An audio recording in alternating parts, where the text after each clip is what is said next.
Pourquoi j'ai abandonné mes études en psychologie? À ma dernière session de cégep, je savais déjà que je voulais aller à l'université parce que j'avais fait un programme pré-universitaire. Je savais pas du tout en quoi m'en aller. J'adorais mon programme au cégep, c'est juste les emplois qui étaient liés à ce programme-là.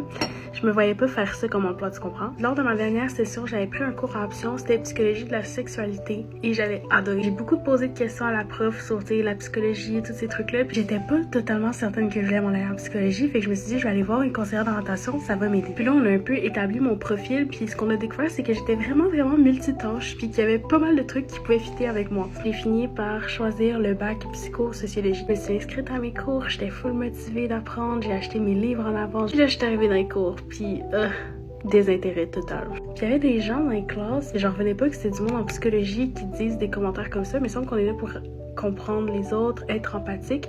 Bref, il y avait des gens qui étaient un peu moins empathiques, on peut dire. Sociaux, j'aimais tellement pas la sociologie, j'avais l'impression que c'était des cours d'histoire, mais étonnamment, c'est là où j'ai eu les meilleures notes en sociaux. Là, ça fait à peu près 4 mois que j'étais à l'université, première fois de ma vie à l'université, je sais pas trop, j'aime pas trop mon programme.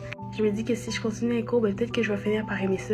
Puis là, je me dis en même temps, ben peut-être qu'il y a d'autres options, genre DEP, formation professionnelle, nan. Fait que là, je m'inscris, je fais une formation professionnelle en entrepreneuriat.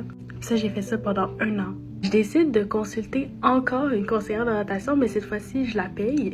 Quand j'arrive, je sais exactement ce que je veux pas faire, mais ce que je veux faire, j'en ai aucune idée. J'ai peur de recommencer un autre bac dans quelque chose d'autre parce que d'un coup que j'aime pas ça. Après les consultations, on a trouvé que le marketing, c'était un peu un mélange de psychologie et de sociologie. Je recommence de zéro et je m'inscris dans une nouvelle école. Tout ce que j'ai dans ma poche, c'est le diplôme d'entrepreneuriat que j'ai fini. 1 mois dans ma nouvelle école, j'adore ma nouvelle école, j'adore le marketing et je suis en train de poursuivre mon bac en marketing. Tout ça pour dire que parfois tu peux te forcer à rester une place puis tu peux pas écouter ton intuition, mais dans le fond tu devrais vraiment écouter ton intuition. Puis si t'as pas encore trouvé ta place, tu vas la trouver. Tu sais, une fleur, ça fleurit pas l'hiver. Et peut-être que c'est tout simplement pas ta saison, c'est tout.